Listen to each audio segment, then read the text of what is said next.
Yeah, we'll see. We'll get feedback. No glitches All due right. to Richard being back. Hi, everyone. Good to know. Okay. All right. I still don't see us being live just on the URL, but could just be delay. Let me refresh. It still says waiting.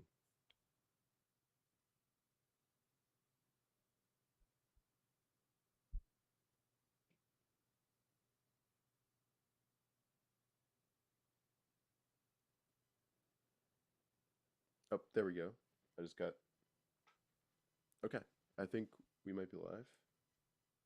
That's a lot of latency if you are that lagging. All good. Hey, everybody. Can you guys hear us? Let us know in the chat.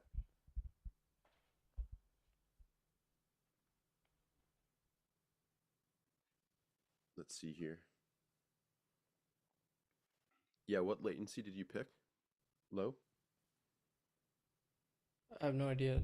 The guy set it up. I have no idea. Okay. Yeah, they can hear us. Hey, Steve. Hey, Path. How's it going? Hey, Bob. Good to see you guys. Joseph, just a few glitches before the stream started, but we should be good. Perfect. Hey, David. Good morning, guys. Good morning. Good morning. All right. Let me go ahead and tweet out the stream. And Rai, you should probably do the same thing. Yeah, if you guys want to go to my profile or the TL profile and repost that, that would be super helpful. It's at the top of my screen, or what do they call it these days? X, right? Your feed. I don't know. All right. Do you want to dive into what we'll cover today? Yeah, so we'll keep it casual. If you guys have any, charts that you want to pull up, and we'll just talk markets like we did. Hopefully there's no audio issues, no lag, no none of that. Um, and I also went to light mode, so which we should be good. I will get started with the S&P 500, just to get, from a market overview, what we need to be doing, what we need to be looking at going into next week. So what we spoke about last week was where, the correction is shallow because the slope of the 50-day is continuing to rise, and that shows you that the correction that we had, the pullback that we had was very shallow and very short-lived, because if you compare it to this correction that we had back in September of 2023, the slope of the 50 MA, when it changes to the downside, you'll see a lot more selling pressure come into the markets, right? Because that means that for 50 days or more, the prices on a net basis has been declining. In this case, we had a shallow pullback, we come right back up, and now we're into all-time highs. One of the things that's important is, as you guys build your systems and you build your own trading style, it's important that you take what you know the opinion of others with a grain of salt. And when you have a strong system, it doesn't really matter what I say, what Richard says, what anyone says, what David Ryan says, Mark Minervini. Because if you're operating on your system, you look at the signals that you have for your system, and then you make a judgment for yourself. What you could do is learn from these other individuals to bring things into your system, right? So we're into all-time highs. I don't see a reason to be super bearish. One of the positives is sentiment is still not frothy from what I see, Richard, right? People are still very skeptic of this rally up, which makes it even better. Some of the investment managers numbers that came out are still not, at 140, 120 area, which is also a positive that I see. We're at all-time highs and half the crowd is bearish for some reason, right? So the next is QQ. Richard, maybe you want to share your thoughts on S&P and like what you saw in the correction, what your thoughts were as we went through this pullback and then came right back to all-time highs. Yeah, just kind of my thoughts on the market. We obviously pulled back pretty hard.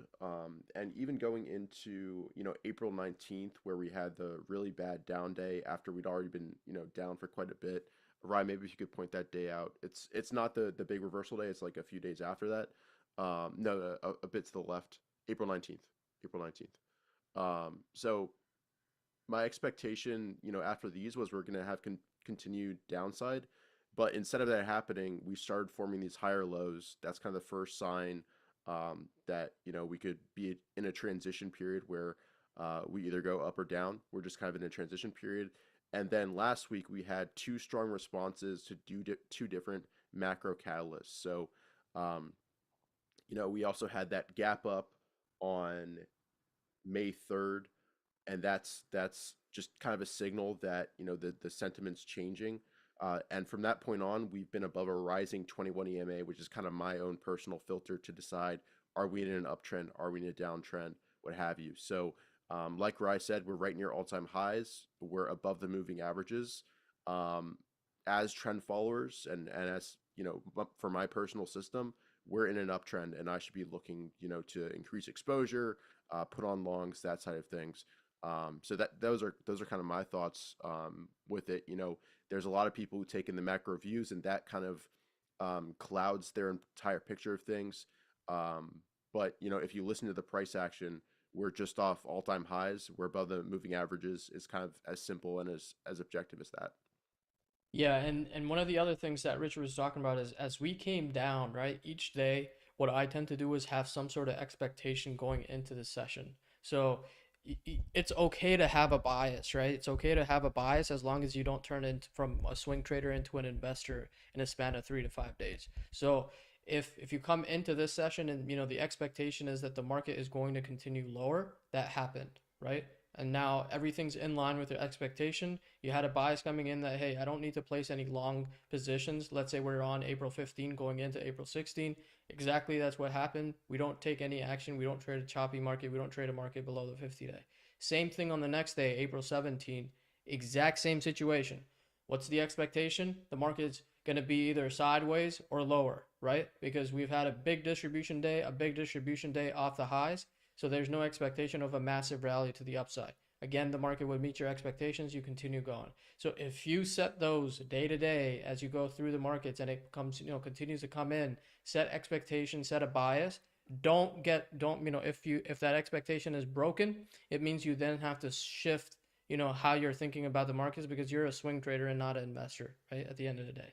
Similar thing happened, I would say, on these 2 days where the market pulled back, right? We go rally up into the moving averages near the 50 and the declining 21 day, which is the orange. We come back in, right? We go there, and the expectation was we're about to break it or we will consolidate. What happened? We went down. So we were, still a little cautious. And then when we get this huge gap up relative to, these two sessions, that's when you got to really shift as a swing trader. You got to look for, hey, are the relative strength setups that I'm tracking looking good? Or, how's the market itself looking? I was expecting some sort of consolidation here, but we didn't get that consolidation. We got a gap up and we stuck up, right into the 50-day. Then we reclaimed the 50-day, kept going, kept going, kept going. But, if you don't have that system day to day, my expectation is this, my bias is this. Oh, the market's doing the opposite. It's time to change, right? So that's how I want you guys to think about it, where each day it's, kind of dependent on how you're thinking, what your system is saying. Let's go to the QQQ and talk about that a little bit. Yeah, and one more thing to add as you're bringing that up is, for me, it's not just about the indexes as well. It's about what the individual stocks are doing. And there are a lot of stocks kind of forming up, especially early last week. And then we saw a lot of stocks move on Wednesday in particular. Friday was a little bit of, some distribution, especially into the semis. We saw that. But, it's within the context of uptrends then. So in addition to looking and analyzing at the indexes, looking at the individual stocks having a consistent screening pattern, they'll kind of let you know if there's setups, emerging. And also, looking at earnings gaps. From my perspective, there's been more earnings gap ups than earnings gap downs. And Ryan, maybe that's a data point we put into DView later on, as that'd be a pretty good gauge, I think, of recent earnings reactions. Net, are there more up than down, and by how much? That could be pretty cool. But there's analyzing the indexes, and then there's analyzing the individual stocks themselves. And I like to pair both of those different observations to get a sense of what the market environment is, because sometimes the indexes can be doing one more lower low while all the stocks are forming higher lows and tightening up the right hand side, and that lets you know kind of ahead of the curve, ahead of the general audience, what the market is kind of doing. It's showing you through price action that stocks are being supported. So yeah, I'll let you get to the Nasdaq. Yeah, so the Nasdaq kind of the same story, right? With the two big days down that got everybody cautious. We get a pullback where the market's just like looking like it's gonna fall off a cliff. We get a few, in my opinion, what are expectation breakers, right? I'm expecting the markets to kind of go lower or consolidate. Market doesn't do that; it rallies back up. Even if I'm expecting a rally, and if it's an oversold one, that expectation was also broken on this particular day, May 3, right? So at this point in time, I think overall the market picture, there's really no big reason for me to, um, go duck and hide and not have enough exposure. I don't see a reason for that. If Monday morning we were to, gap down and close or open near the 10-day, that might be a different story. Then I might be a little more defensive, but I don't see that kind of happening just yet. With respect to the CPI, PPI, and all that stuff, just make sure you're consistent. If you're following that stuff, be consistent in following that stuff. If you're not following that stuff and then you wake up one day on a Thursday morning and CPI is the most important thing in your trading routine, what's going to happen is it's going to screw up your mindset. It's going to screw up how you're thinking about the markets, and it's going to affect your decision making because you're introducing randomness instead of consistency that is needed to be a successful trader, right? So following that, that's great. A lot of successful traders tend to follow that, economists, etc., whatever. Just be consistent if you're doing that. So when there was a CPI report and PPI and people are, yapping about all that stuff, for me that doesn't matter, right? For me, what matters is the focus list that I have, the stocks that I own. If those are acting well, good. If those are not acting well, I'll be cautious, and we kind of gauge the market that way as, especially as swing traders. So Yeah, let's, yeah. and Raya, you mentioned something about volume up the right hand side. Do you kind of want to touch on that? Because I think that is an important point. Yeah, so one of the things that you guys should not take my word for it, but go study is if you pull up the Qs or any index chart, every time we have a pullback in the markets, so we had a pullback from March 21 to April 19, you'll see a rise in volume, right? You see a rise in volume. So volatility, think of volatility. What is volatility? Someone said no sound. It might be sound on your end, but Yeah, uh, check on your end. so volatility, when markets are volatile, they're untradeable. And when they're volatile, volume will increase by itself. The average volume in the markets and the ranges will increase, right? When volatility goes away, volume is not going to be as high, right? When volatility goes away and certainty is back in the markets, a good trend will always have lower volume relative to the pullback that we experience and an increase in volume here, because there's a lot of absorption of supply. Obviously, there are short sellers coming into the market. There's a lot of forces when volatility happens to the up or downside that causes an increase in volume. So to expect that a rally up the right side should have nearly the same volume as the volatile markets that we're pulling back or going up or whatever the case might be is not, in my opinion, is not the right way to think about it, because a good market that is trending is less volatile, and if what it means is going to have lower volume. So volume up the right side when you're going through consolidation pivots, even on individual charts, volume up the right side on consolidation pivots, the requirement is it should be higher than the previous day, and that's about it. At base pivots, at all-time highs, when you have a full base cup forming what flat bases and you're at the top of those bases, that's when volume will increase. Why? Because it's hitting a lot of different strategies at once. 52-week highs, all-time highs. It's consolidated. It's frustrated enough people in a span of 3 to 6 months, or 1 to 3 weeks, that now there's enough volume coming, and we kind of saw that even on this ETF when we went into all-time highs for the Qs. Volume increased that day relative to the entire right side move that people were just waiting. I really didn't know what you're waiting for. As volatility goes away, volume does not need to be there up the right side, and you could go study charts for yourself. You'll see every correction, volatility increases, volume increases. Volatility goes away, volume will decrease. Do not expect volume to be the same. So Let's talk about the IWM. We looked at it a little bit. If we take a look at the bigger picture here, we're just consolidating on the IWM. We just go up and down in ranges. We spoke about that on the weekly as well. Uh, in the last session, we have this bigger consolidation, right? And I set an alert at the top of this range. I think, when small caps can capture this range and get up into the 215 area on the IWM, right? What you will see is some sort of acceleration and movement, some more rotation into small caps. Why? Because we now have a 2022 consolidation all the way to 2024, over 2 years of consolidation on this particular index. All these people, we're going to see also an increase in volume when this happens because it's 2 years of, consolidation, and we'll see rotation into small caps. So that would be a key level to set an alert on, just to keep an eye. In a week or two, I believe we're going to see some rotation into this area, and then people are going to start looking at these 2021 highs on the IWM as well. The IWO, which is the kind of the same story, right? We attempted to go through multi-year consolidation. We pulled back in for 3 weeks in a row. Right now I'm on a weekly. We pulled back in for 3 weeks in a row, and now we're attempting to come back up. If and when we do get above this 275 area, we're going to see some acceleration and movement in the IWO, which is the growth, Russell 2000 growth. We're going to see that. That's going to be natural. And we're going to see rotation into small caps as well. So that's a situation you want to watch, because you're going to really want to participate when the Russell really gets going or the small caps get going.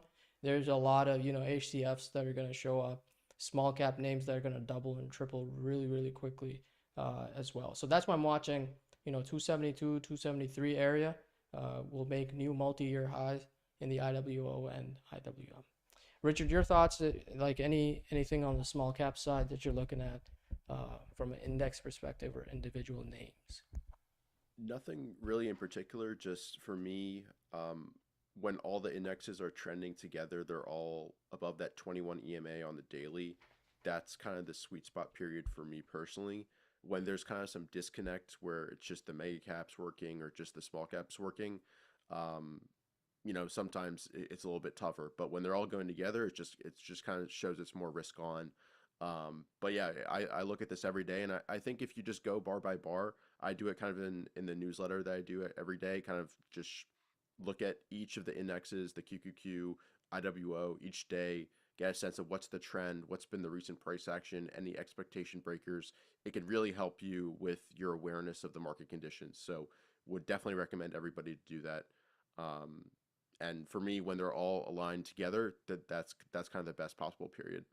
Yeah, and if you want to align your thinking with how the market trades, the best way to do it is really to just pick a downtrend that's about to turn into an uptrend. It's a little bit of, you have to be a little bit honest with yourself as well, right? And if we just take this, for example, hey, we're below the MA's expectation is we're going to continue to go down. Okay, we reclaimed the 10-day, we're going into the 20-day. What am I going to do on this day? Do I continue watching? What kind of day is it, right?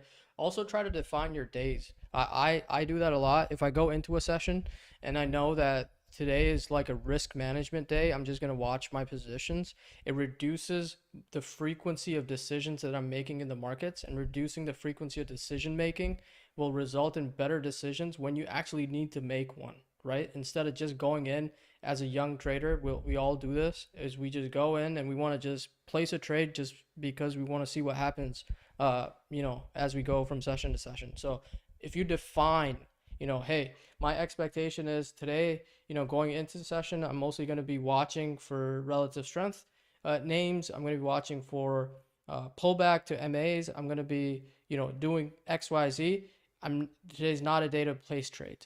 That will infinitely improve your game overnight, because then you have certainty. Again, you're bringing in things that are predictable in your trading, right? Just like routines. Why do we stress routines? Why do you go through a routine? Because it's you go through and you build a bias, and you go through these steps that get you better as a trader. So I would do that, go bar by bar and kind of see, and you'll spot these real time, in the future as well. As you go through, you'll say, hey, this situation played out in 2020, this situation played out in 2014, this situation played out in 2012, and you'll get really, really good at anticipating and your instinct in the market where you come in, right? And a conversation we were having internally was, you know, when we gapped up on this day, right? This day, I said, there's no way we're not making all-time highs today. And that was just like, it's just natural. It just comes, it's like, hey, I know I've seen this situation before. I know I've been in this situation before. I know that sentiment is where it's at right now. And we're going to rally. We're not going to pull back or fade just yet. So that's what you want to build. That's something that's super, will be super helpful for your trading as you go, bar by bar, do some bar by bar analysis. Let's get to Yeah. individual stocks. Richard, yeah, sorry, go For, ahead. First, I just want to mention we did an entire webinar on kind of creating a market cycle system for yourself. I'll find that link in just a minute and paste it in the chat. But I think that's a really good resource for you guys. And there's also um, Oliver Kell's price cycle system. That's a really good way to kind of learn and build an expectation of where we are within a trend. So I'll find two resources and paste them in the chat there for you guys. But yeah, Ryan, I'll leave it to you to start with the individual names. So individual names that And I, yeah, yeah, Ryan, go. do you want to touch on leadership groups first, and kind of which ones you're considering right now? Because I think we should touch on that before jumping into individual stocks. So if we just take a look at the ETF list, and if you guys don't have one, you could just quickly build one. We could paste this in the chat. We're gonna get a lot of we're gonna get a lot of that. So I go through this list and it gives me a really good idea of on a 20-day basis in the market where the market is headed, right? So if we look at URA, this is uranium name. So if I were to click this holding, right, and I just want to review some of what this has and if things are set up, right? We already see CCJ is making new highs. DNN is a lower price name. UEC is coming out of consolidation. So for me, I see some rotation into uranium. I see some rotation into silver. Silver had a really big bar on Friday. So my focus is basically gonna be, the name, some rotational names. I usually don't tend to play them because they're very choppy and cyclical and news dependent and uh, include the forex markets and stuff. But if I didn't do all of that or say all of that, uranium and silver would be my focus. I want to have some exposure there. Semis obviously with AI, right? You should have some exposure in AI. If you think that AI is not the best next thing, it doesn't matter. Price action says it might be, so you just follow the price action. Um, the other themes that I see are it's all pretty much straightforward. Like there's a point in time when the utilities were rallying, right? That got you a little bit bearish. You're like, hey, utilities are doing well, nothing else is doing well, but you don't need to trade those. Trade something else if you're looking for volatility. Technology, I think, is good because the Qs are at all-time high. So in terms of themes, uranium, silver are your commodity types. AI, semis, tech, right, is your growth stock and volatility, swing trading type of names.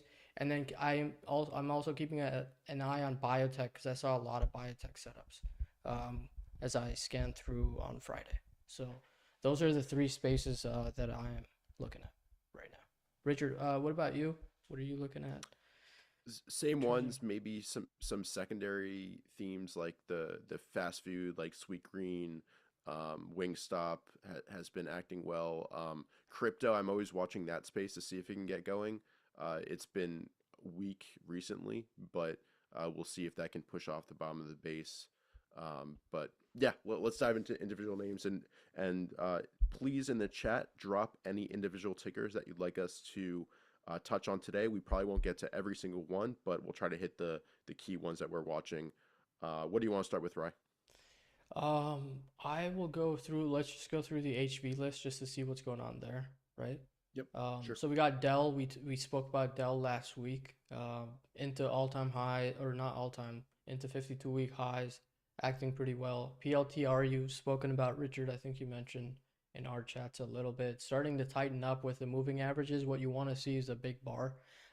One thing that is a little bit, I would say something to watch for is yes, the market is at all-time highs, But some of these individual names that are not near all-time highs, there's going to be one of two things. They're going to play catch up where they're going to move really fast, right?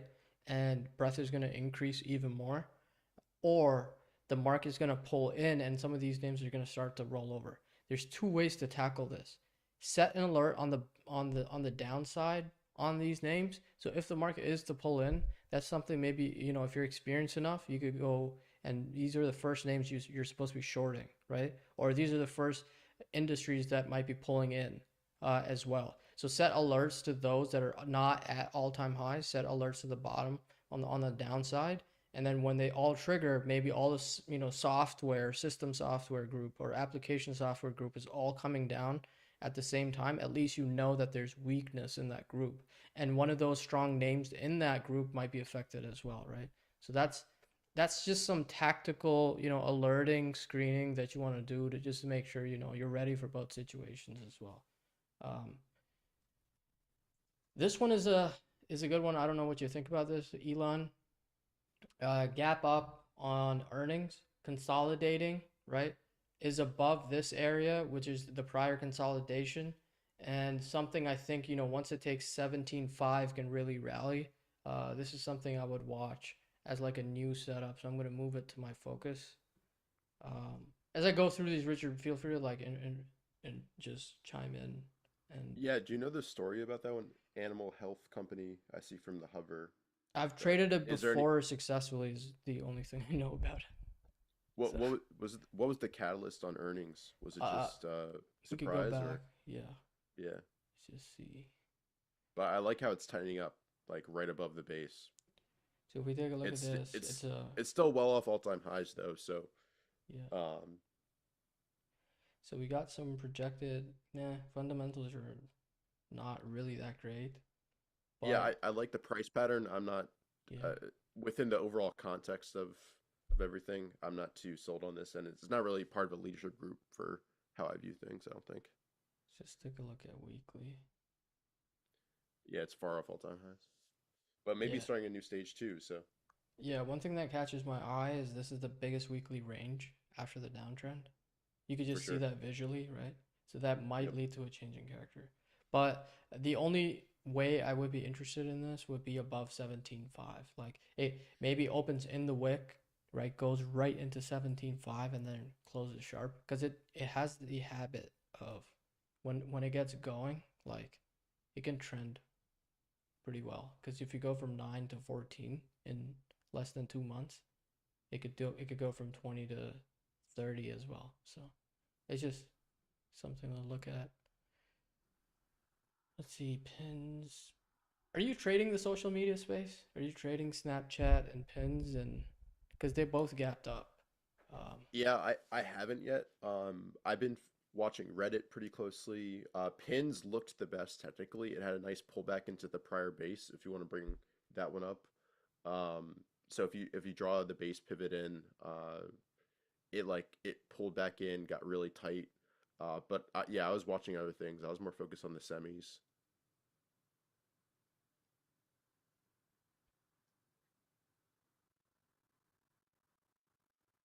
Look at this one. This one. This is a good one. If you guys take a look at the weekly supply zone stuff I've been talking about, like this base is built after it tried to go, and now this whole base is built underneath this $20 mark, give or take, right? And when the stock came back in, it slows down.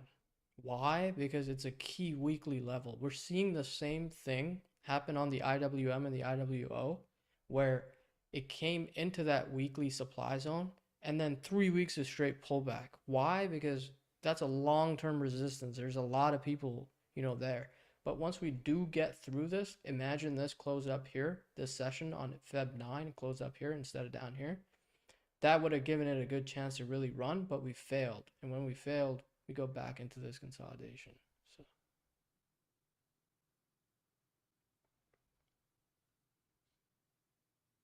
sorry, some of my annotations are pretty bad because they're all based on dark mode. I gotta switch them over. Have you traded this one at all? I really like this, like NTNX. No, it's been off my radar, but super strong. Yeah, like three earning gaps in a row. Relative strength, like look at this cluster. Relative strength new high before price. This is when the market was pulling back in 2023, right? Me and Ross had a good conversation. I was like, Ross, this reminds me of like a Coupa software that we traded in 2018. Exact same type of vibe, exact same group actually, application software. Like this thing's gonna go. He was pretty bullish on this. And look at this. Relative strength gets names on your radar, and then you got to trade them well, all right? At least, it gives you a chance to pick a winner that was in 30s and now it's at 70s. So double. Wow, this one's back up. Can't stop it. Okay, HBs, let us know if we're missing any in terms of names that gapped up. I don't think I am to actively manage that. I'll quickly go through IPOs just to see if anything catches my eye. So what I tend to do is just go through charts. If something makes me pause, I just go back. This might be a good one. Up the right side, a little volatile. Hmm. There's a ODD, I think, in the new IPO space that I think ODD. I've seen people mention.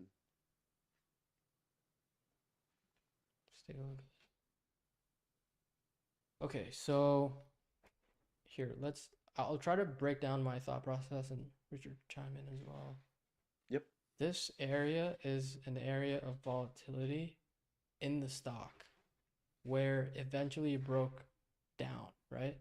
So, and it's also a range. So, what I would like to see, and we're talking like ideal price action here, I would like to see is change in character as it comes to this price action where it was super volatile and trying to figure things out, right? Up and down and up and down.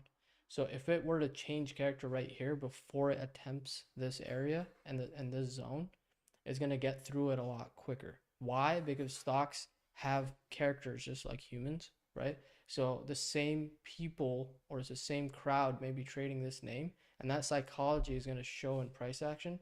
But when institutions are ready to really rip this thing through, right, and get it to 50, a change in character would be super, really nice here to tighten up, build a pivot versus 45, 44, and then in a single bar take the zone out. At least that's how I'm thinking about it. The second thing that I see is a rise in average volume.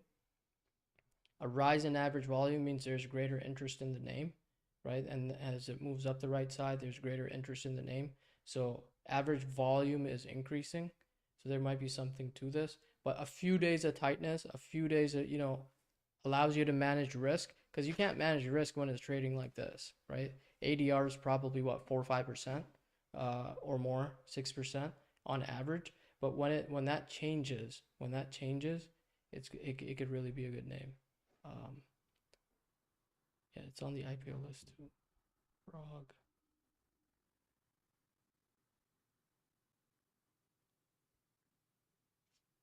A lot of big gap downs in IPO names. Yeah, the ADR on that was 6%, so it's a mover.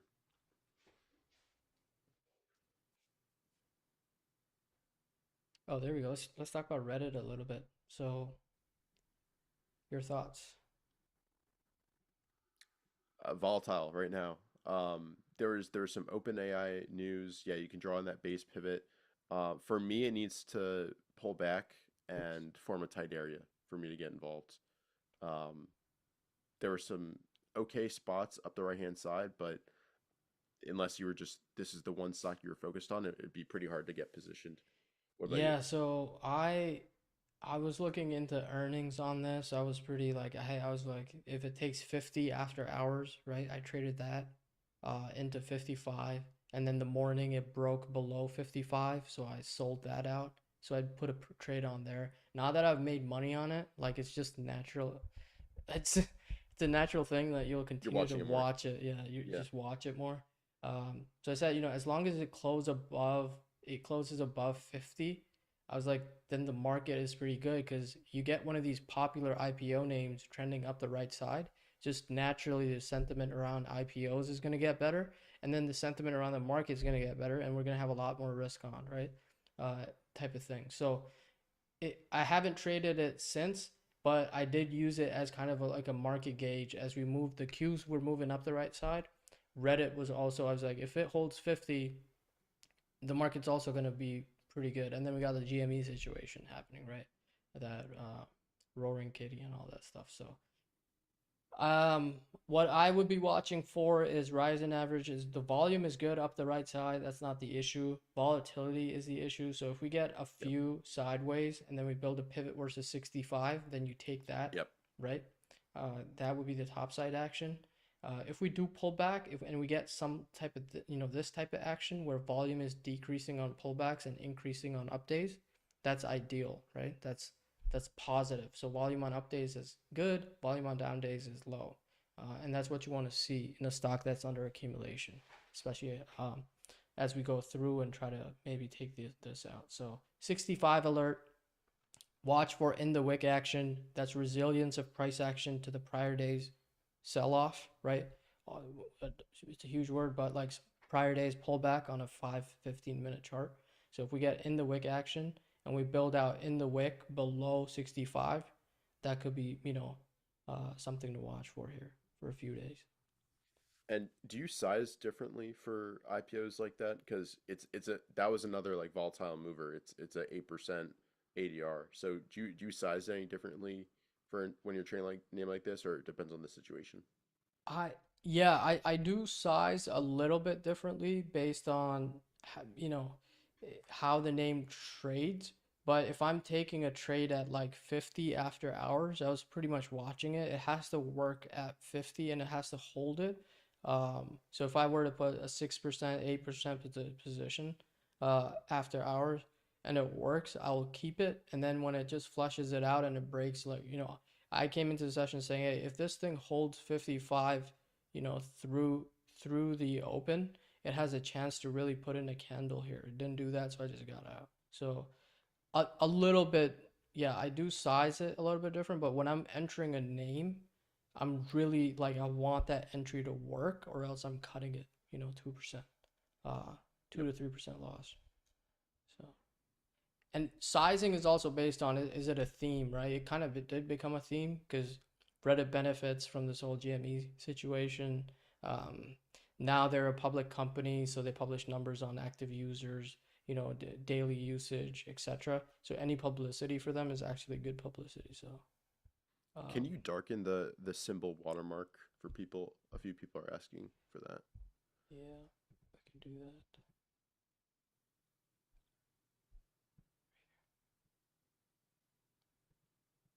Do you guys see it now? Should be better. Let me know. Yep, that's better.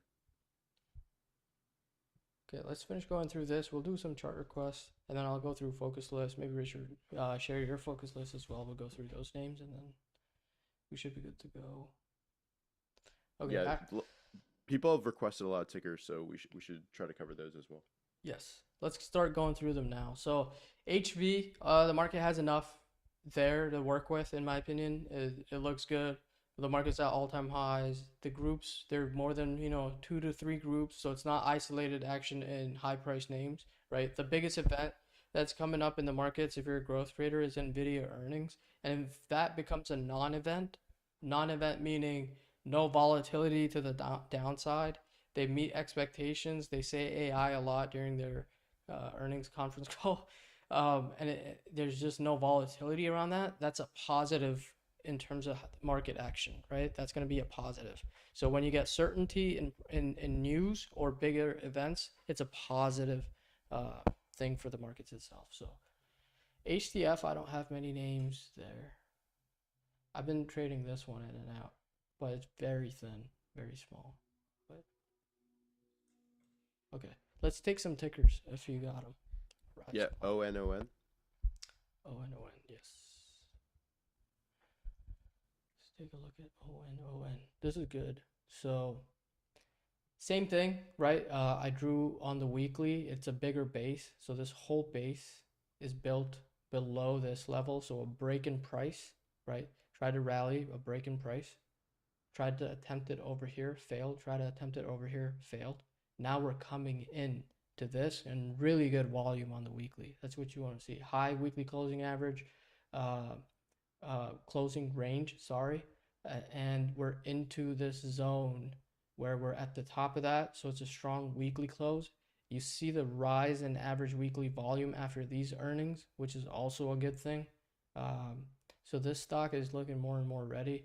So we had some, I would have preferred this candle here to be the highest volume in a year. Um, and it wasn't. It was the highest volume since last earnings. So I still anticipate this might come in, right? Maybe come in a little bit, retest this, and if that gets supported, then it's gonna go. Then it's gonna go. So up here, I don't see like a big entry point. I would say treat this more as a pullback.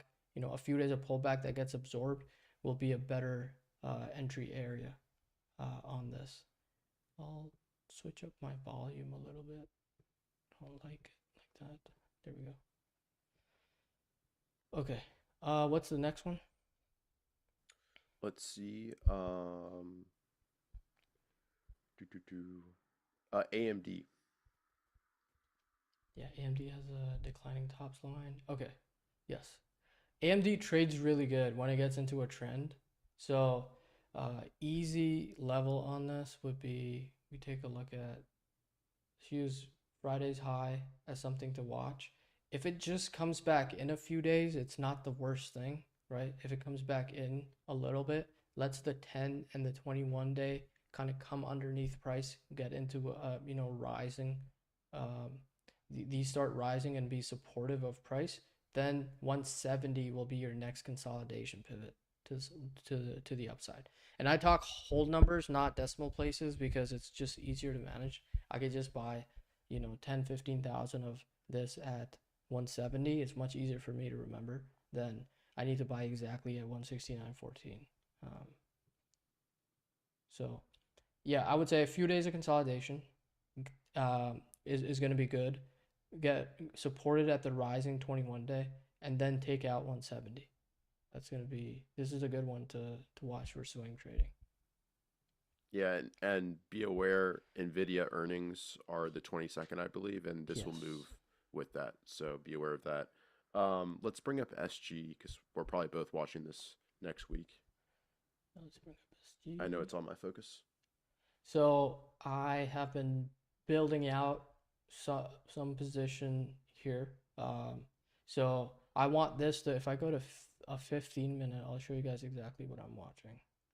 And if this is going to trend, it's likely going to hold. So what happened was, let's get rid of RMB on 15. So we got big bars, 3 million, right? 2 million, 2.5 million. We get that. Now we pull back in. Secondary buyers come in where? Right at the, now it builds this support, right? Kind of volume support. So I just want this to hold the 30, not, 30.90 area, which is this area. And then below that is going to be the $30 mark, right? You want it to hold that, zone. I don't want it to come back, I, I did like this action, gap down, got absorbed, closed really well, right? Now, if we do get another gap down, you want to get that, the first 30, 40 minutes of the day, you want that thing to rally right back up. If it gaps down and stays down and doesn't get absorbed, you're going to break this level. And when you break this level, all these people are going to get a little bit, skeptic as well. And we're going to get some sort of, bigger pullback into, eventually breaking 30. So I've been building it out over the last few days. One more gap down and a rip up would really be ideal. And now if we go back to the daily chart, we're kind of, this is the highest volume ever, this particular gap up. So once it's the highest volume ever, this is, the best of the best of the best stocks, the Facebooks, the Googles, the Nvidias, anything always exhibit the highest volume ever, somewhere in the price cycle. So that doesn't mean I sit here and become an investor for the next 20 days. For me, it has to hold the 30 level for me to get momentum out of it. Richard, Yeah, how are you trading it? Do you have a VWAP on it? no, I've been watching it against the HVC, and Boris asked if you could show how you draw your individual lines with HVC and volume support because I think that's this is a good example for that to show how you're interpreting things. Yeah, I have it all alerted and based on dark mode. You're So becoming Ross. How many alerts you have now? I got 500. 93. I'm just using them Oh, a lot more, that's and low. I don't look at them a whole bunch. I just want to make sure they work well. Yeah, and Isaac asked, any concern SG still below the anchored VWAP and the 5 day, unlike Zeta, which was above both before it moved out last week.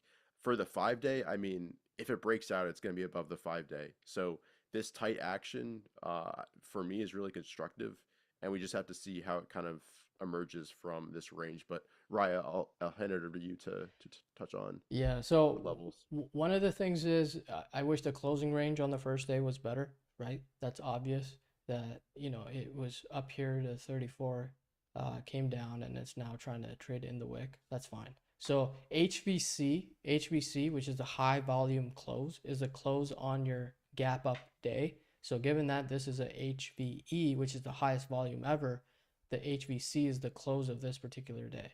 So what I've done is I've drawn like drawing templates. So you can add this quick access thing where you bookmark this one, the horizontal ray. So I can take this, place it here, and then I go here into my templates, which I've set up. And then I have a dark mode one. I don't have a light mode yet, but I'll take that, make this black. And now we have a line. And if I double click that line, I have the text is already saved. So I'll make that. And let's just save this as light mode. So I'm in the process of switching that over. So light mode. What do you call this? HVC. For me, I could trade pretty much any chart, but here's how I set it, like HVC. And then now I have the whole number. So whole numbers are very important to my trading because I feel like market has momentum around whole numbers in general. So I will have one at the 30 area, draw the same thing. I will find 30. So if we take a look at this, place it somewhere around 30. Oops, gotta fix that. So we'll place that around 30, do the same thing, right? Um, Drawing template, I have a drawing template for whole number right here. So I'll place those. So for me, it's very quick to just grab the tool, place it where I want, go to the template, right? Take the template and then apply the template. So I have templates for, HVE label, HVIPO label, volume support label, RS phase ends label. So these are some of the important things that I'm tracking in my trading. I'm just sorry it's a mess right now, but that's how I do it. Coming back to the question, can you kind of walk through how you set the HVC level and also the volume support? So HVC is the close of this day, is the close of your high volume day. So you place a line at that. Volume support, I go to a 15-minute or a 5-minute. Now you could be scientific about this or you could just be psychological. I think psychological is better. So I know that I've got a rally here.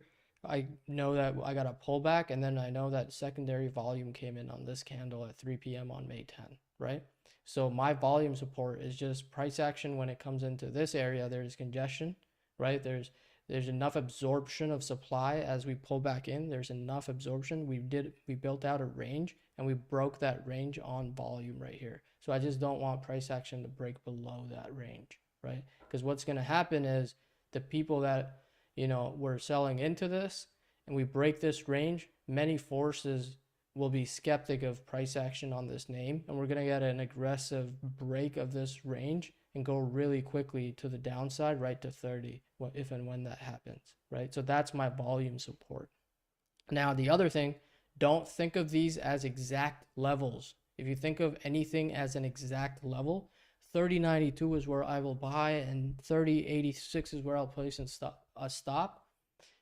Market doesn't work that way. That's for HDF trading and high frequency stuff. We can't make decisions like that as humans. So I think of this as a zone. If and when it gets a percent within this zone to the upside, I'm watching really really closely as to what the price action is. And then when it gets supported, which it did on this day, right? That's where I bought some stock on the open right here, and then it got supported. I was like, okay, that's good price action. It's giving me good feedback, right? I expected this to happen and it did happen. So all of that is good, right? Now if it comes back in, let's say Monday let's say we get a downgrade, right? Some firm out here comes and does a downgrade. So if it gaps down and then it stays down, right? It stays to the downside, that's going to be an issue. That's what you don't want at the end of the day, right? So um, that's volume support. Congestion and price action on 15-minute. You build out a zone, place it at the bottom of the range, and you kind of watch. That's your volume. Price of the stock should be supported in this area, is what volume support is. So, um, let's You want the see. next ticker, Yes. or did you have more to? Let's see here, and keep dropping names in the chat that you'd like us to take a look at. Scroll back up. We looked at. Let's take a look at Nvidia, just because we've of course got earnings next week. Let's take a look at Nvidia. So basically, the market goes with Nvidia right now. It's the biggest, market gauge. It's the biggest stock that you should, you know, have as a market gauge. When I go to my market gauge watch list, it's the only stock that's important right now.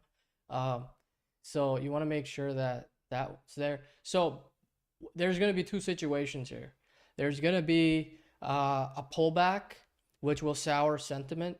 And let's say we gap below. That's situation one. I'm just going through hypotheticals right now. There's no certainties, right?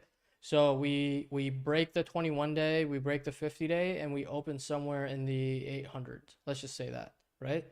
What is that gonna do? That's gonna get people to be very bearish about the markets really, really quickly.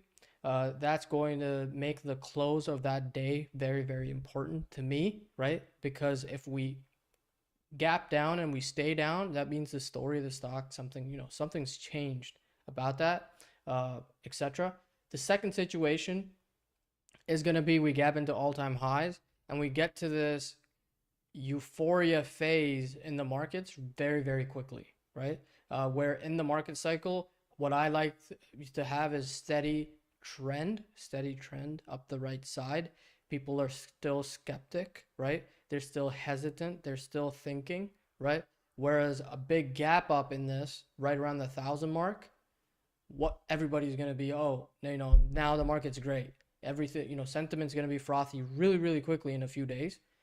That's where I will, would want to see, how does that session play out? Do I take some off the table? If I had aggressive exposure coming in, the market's rewarding my hard work, I'll take some off, and then just watch in that sense. So that's how I feel is going to play out. Like if we gap into this area, things are going to get bullish. Everybody's going to get bullish really fast. That means we need a pullback, some consolidation.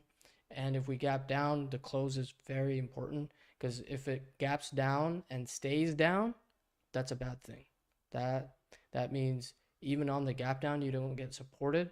All these other stocks that are related to AI, related to chip stuff, related to whatever, they're all going to get bogged down because Nvidia is down. That's why I think it's the biggest market gauge right now. There's no better indicator for where the market's headed at the moment.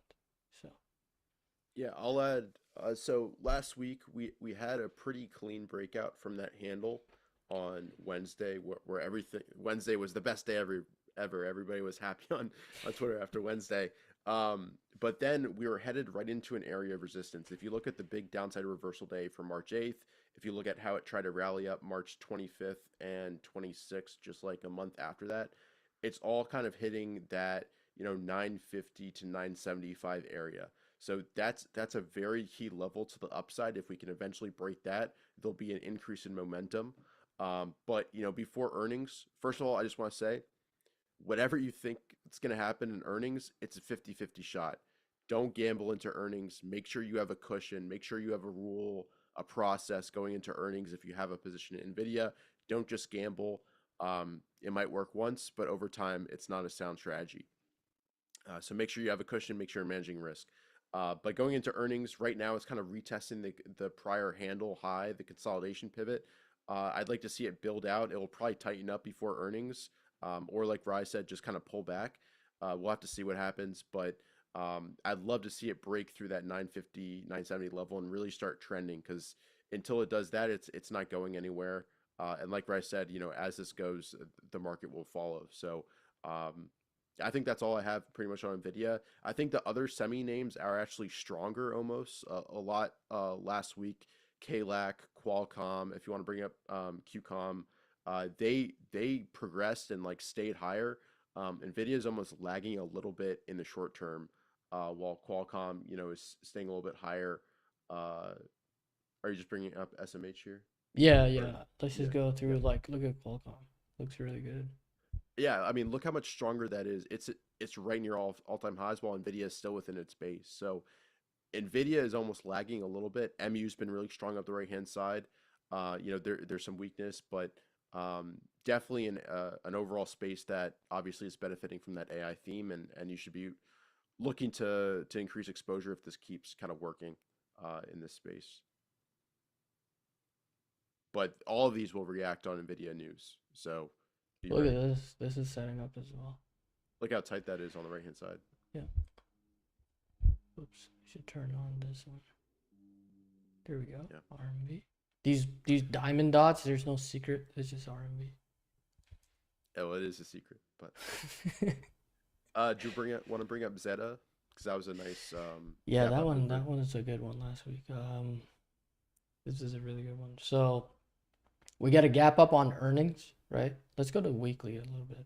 So why is this running, right? Why does this have momentum and something else doesn't have momentum? So first is we gap into this all-time high zone for the stock, right? When you gap up into that, there's blue skies, right? You've probably heard of that. Blue skies, you've heard of whatever, different terms. There's no resistance up here, right? So new buyers, it gets on a lot of radars. So that's the situation on the weekly. Let's say hypothetically the same bar was somewhere over here, closer to this 13 area, right? On the daily, we gapped up into 13. It would have been a lot slower, or it would have had massive, massive volume, right? So that's one. The second thing is what I really like about this game, and now we're gonna really break this down, is entry tactics after. Okay, it's all good. Everybody in the market, even I shouldn't say that, but even anybody can spot a gap up, right? It's easy. What happens after that is how do you enter this name? So one of the first things that I see, and all my annotations are messed up, is you draw the HVC and you draw the whole number closest to it, right? And the fact that this stock gapped up into 15 and 15 being an all-time high, and you probably want to write this down and study for yourself because it's going to make you a lot of money. Because if the stock is gapping up into all-time highs, has never traded at this key 15 level ever, and it has the HV signature, which creates magnitude moves, a volume signature that's not HV, and will only create a magnitude move if it's a theme in the market. So cannabis and AI, if it's a theme-based move, then it doesn't need to have HV. But if it's an individual story of that stock where they're growing, they're profitable, something's happened, some institution out there sees value in this, right? So the fact that it goes up into 15, that's the first thing. The second thing is it comes back in the next day and it's supported on above average volume. This is where I took my position. Day 2. I don't need to be involved on day 1. Let it form its ranges. I'll triple my position size and perform really, really well because I'm very confident that if and when the stock comes back into 15, has never traded, has the highest volume signature, comes back into this whole number and holds it, I can build my position the second day. And when you get this move, the 15 to 17.5 move, and this has happened again and again and again in the markets, just a different market cycle, right? We've discussed probably, I could name many, I could build a whole model book on these and this type of situation. All-time highs, highest volume ever, comes into the whole number, 15, right? Gapped up into that, has never traded at that level before. You combine those three and you're early up the right side on the cues, you're going to get momentum in the name to the upside. Your probabilities of this working increase quite a bit, and we work on probabilities at the end of the day anyways. So that's how I tackled it. Richard, I don't know if you traded this one or not, but I built my position here, and then on Friday I sold because you get that 15 to 17.5. That's like a play. it's in your playbook. I know I've seen this situation play out before. If it consolidates and it forms me a pivot versus 17.5, I will then add back to my position, raise my, average price, and I'm hoping that the 10-day catches up. The 21-day, when it gets above my average cost on that position, turns into from a swing trade into a trade that I'll then manage versus the 21-day. So that's how I'm tackling this Zeta. But the important thing is, if you guys look for this situation, correlate it with market cycle, your probabilities of finding a winning setup increase quite a bit. That's the most important thing. The name doesn't really matter. So We should build that model book. I think people would like that. yeah, like there's so many names that do this. Once we finish with our time series database, and then we'll have uh we could basically do anything at that point. Just SQL queries. So let's Let's. yeah, go Yeah. ahead. Do you have a name? Do you have a name that you wanted to bring up? Yeah, Or I'm looking at Toast as well. I want to discuss that. Uh, you know, it gapped up. That's good. One of the days the market was down, it was tight, which is also good. So now you get a relative strength line. You're in an RS phase. You're starting to do the right things. But you look at the weekly. We're on a weekly key area. Big break goes into bigger base. We come back in. I just wanted the volume on this week to be like closer to 80 million.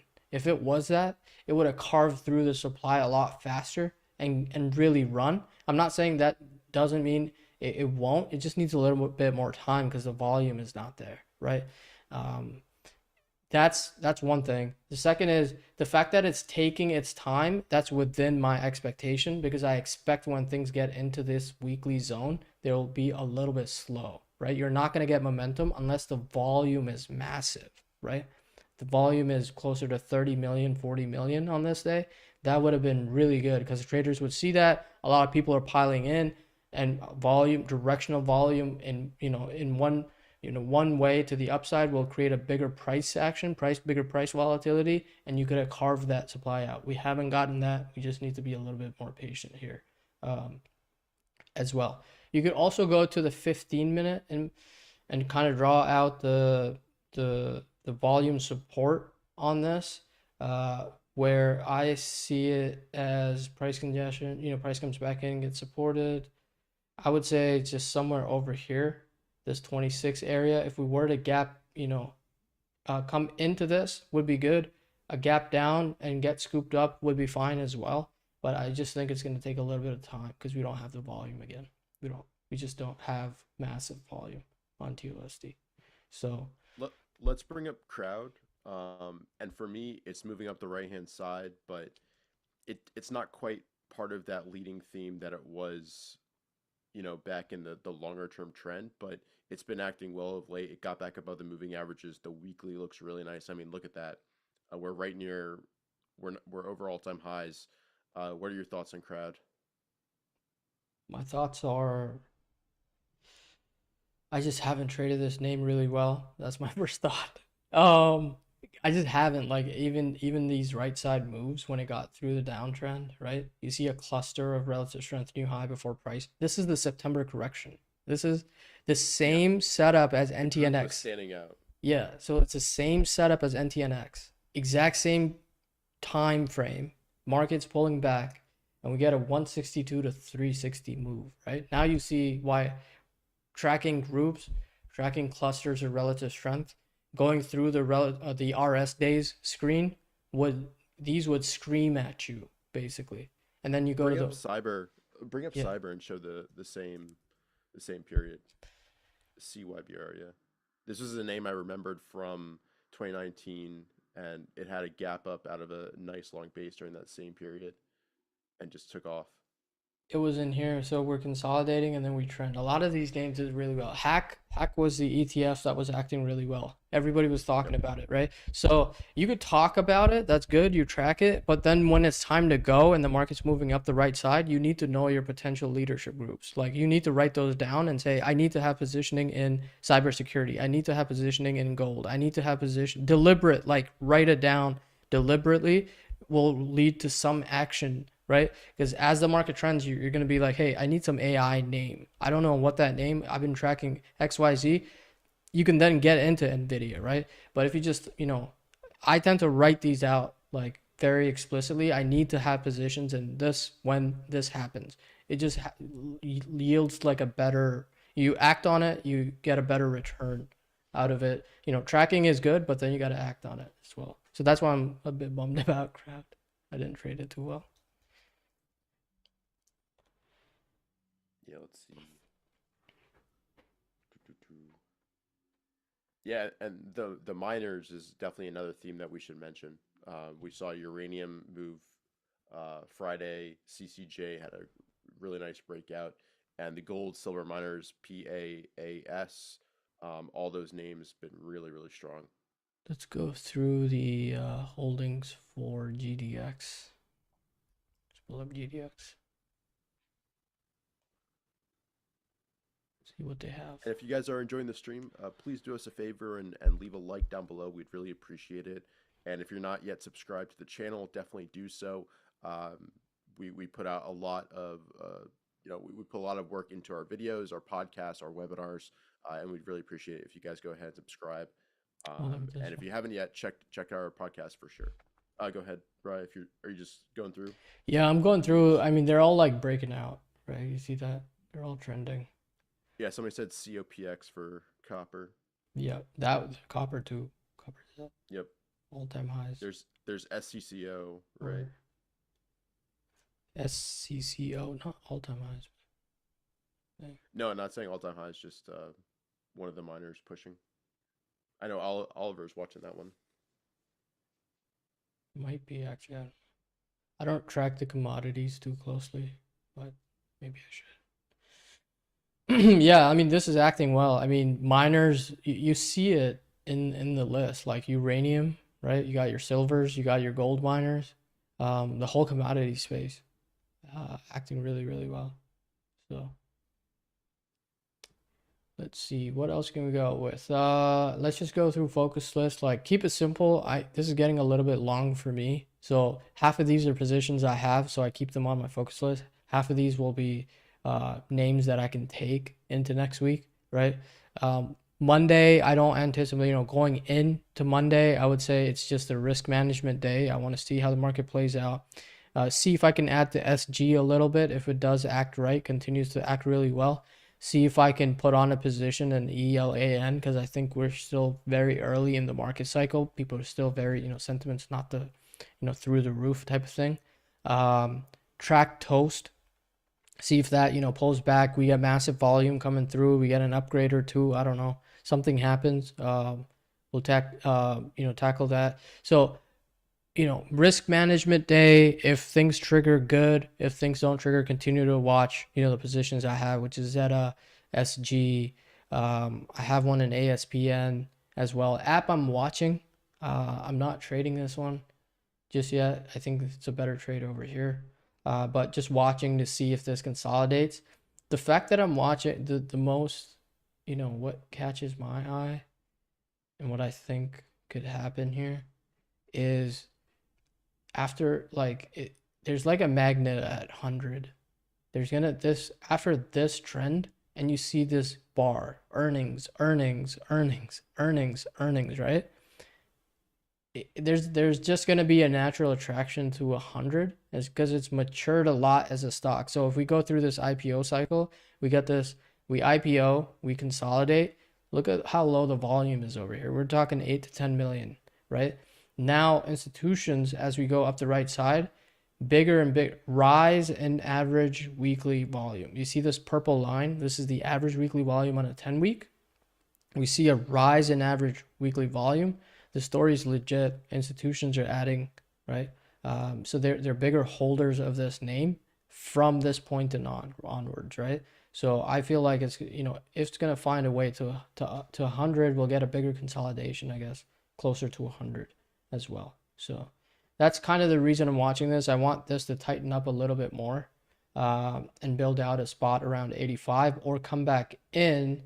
Right, come back into a gap fill one of these days. Could correlate with Nvidia earnings and get supported on open type of setup as well. So these are all just hypotheticals going in, through my head as I plan or take a look at this stock.